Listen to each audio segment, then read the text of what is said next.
lobotomized pit bulls in Utah, BP ain't telling us the truth, the biggest beaver dam in the world, woohoo!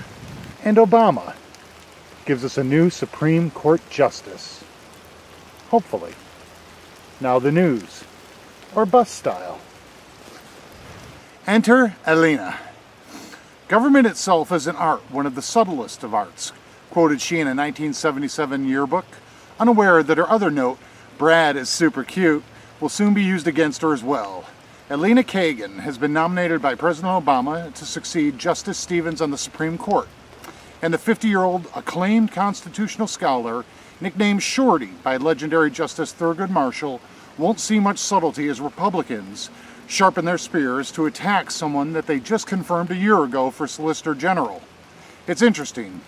Powerful interests must not be allowed to drown out voices of Americans, said Obama, and powerful, if not Neanderthal interests, will surely be citing the brief Kagan filed as Dean of Harvard Law School, opposing a federal funding ban to colleges that refuse to allow the military on campus to recruit and kill due to the don't ask, don't tell policy.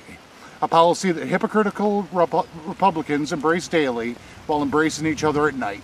If that's not enough fodder, cases that the next justice will decide on include gun rights and life without parole for juvenile monsters. Though nominated by Ford, soon-to-retire Justic+Stevens has been very liberal. Very, very liberal. And conservatives will surely oppose another who lacks a penis. Obama's first successful pick, Justice Sonia Sotomayor, asked more questions of litigants in her first session than Justice Clarence, is that a pube? Thomas in his entire 19 years on the court. Think about that. So get ready for much mudslinging from those who stacked the court during Bush-Cheney, with justices who sided with ExxonMobil during the last big oil spill and grant corporations more rights than American citizens. Oh, and unlimited spending during elections. Good stuff. Bitch away, people.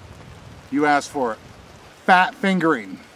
At 10:17 a.m., as Elena Kagan was being introduced, the Dow was up 414 points. 4 days earlier, at 2 p.m. Thursday, the Dow was plummeting 998 points. Why?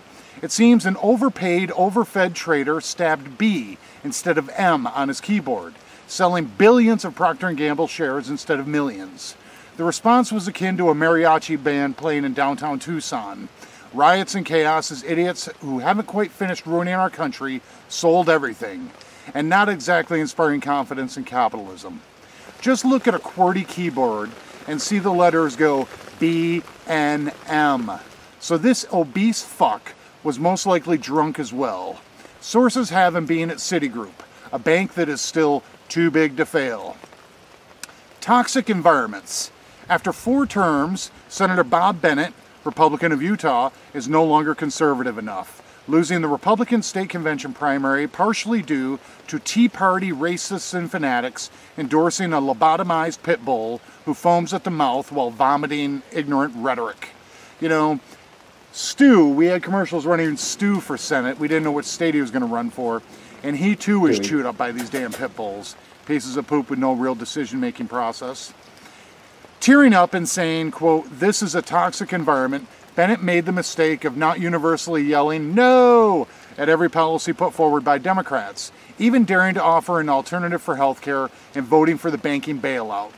Incumbents beware. There's a lynch mob, a very ignorant lynch mob at that, on the rampage. Anyone who tries to get anything done in America will be shot on sight. Conservative op-ed writer David Brooks called it, quote, "a damn outrage." Another damn outrage is the lack of real information coming from BP. What was initially reported as 5,000 gallons per day spewing into the Gulf of Mexico has become 250,000 at least. The giant Trojan condom BP hoped would ebb the flow over the weekend failed. Yet another outrage, the Minerals Management Service, the federal agency in charge of regulating the oil and mining industries, ceded full control of the industry under Bush-Cheney. What a fucking surprise. According to new reports. You know, it was reported by the New York Times and the Wall Street Journal, so you know there's something kind of true going on there. With American workers 4 times more likely to get injured on the job than other workers worldwide. That's shitty news. Our advertising hasn't worked very well either. It hasn't worked worth a poop. As we said, Stu got booted out. He didn't even make it to the primary. And Dave and Brad's cock powder, the original, hasn't really taken off with the masses. But we do have a new advertiser, so check it out. I said Jack with my coconut ice. Can't you do anything right? Is this thing on? This is Captain Jack speaking.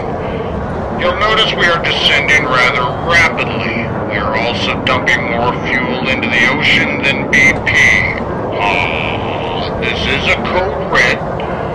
Flight crew, please keep everyone calm. We don't need chaos. This does happen all the time. You may want to put your head between your legs and kiss your ass goodbye. Or if it helps, put your head between your neighbor's legs. Thanks for getting high with us. I hope you don't regret it. Be on the ground safe soon. God willing. Flight crew, brace for impact.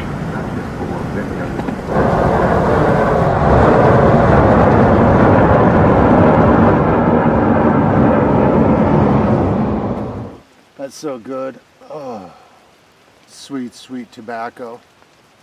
Oh shit, we're back. Other snippets of insanity. Pentagon God, Robert Gates, has officially lost his mind, demanding 2 to 3% military cuts. 10 billion of the 550 plus. Really, people, it's about 700 billion each year that we spend on fucking toys. Invoking Eisenhower's warning of the military-industrial complex and mocking our military spending, which he himself heads up, Gates said, quote, "Does the number of warships we have and are building really put America at risk when the U.S. battle fleet is larger than the next 13 navies combined, 11 of which belong to allies and partners?" He wasn't done there yet. Continuing, "Is it a dire threat that by 2020, the United States will have only 20 times more advanced stealth fighters than China?" End quote. Thank you, Bob. Thank you for speaking the truth. Even more insane is the EU's bookkeeping and the proposed $660 billion bailout. Greece is totally fucking broke, even after a $110 billion bailout and major austerity program cuts. What are austerity programs? I mean, who needs austerity? Who even uses that word anymore? Anyway, further accounting shows that Portugal and Spain were nearing panhandler status, with Switzerland almost included among the indigent, until another look showed the Swiss are actually really rich. Secret accounts, anyone? Nazis? Huh? Where'd that money go? The art? Also, trying to outdo Arizona in xenophobia, Oklahoma is pushing new illegal immigrant, thanks for the cheap labor, now get the fuck out laws, despite the fact Oklahoma doesn't even border Mexico. In response, God sent tornadoes through the Sooner State, killing 4 and, of course, targeting trailer parks. We always got to finish with good news, so here we go. Lena Horne is dead at 92. That isn't really good news, but her many firsts really helped our nation. The first featured African-American woman to lead a white band, playing at Harlem's Cotton Club with Cab Calloway and Duke+Ellington, then one of the first to sign a major movie contract with MGM in 1942. Horne was rebranded, of course, as a Latin American. Ooh, isn't it funny how we liked illegal immigrants and Mexicans way back then? She called it, quote, an imitation of a white woman, and didn't really dig it. Horne was a total hottie, I'm telling you. And Jim Morrison and Frank Sinatra are both drunk and hitting on her right now, yet she's eyeing Jimi Hendrix. Finally, nice beaver. The most awesome beaver shot since the 1970s appeared courtesy of Google Earth, helping a Canadian ecologist, Jean T, locate the largest known beaver dam in the world, over 8 football fields long. T estimated the giant dam was started by beavers back in, yep, you guessed it, the 1970s. That's the news, folks. We'll see you next week. If we don't float away, you know. Party on, people. Oh, and one more thing. Lawrence+Taylor, 16-year-old prostitute, beat up. All he told the cops this weekend when they burst in the door was, "I just want you to know I'm not the one who beat her." Way to go, LT. You're a great linebacker and a fine connoisseur of crack.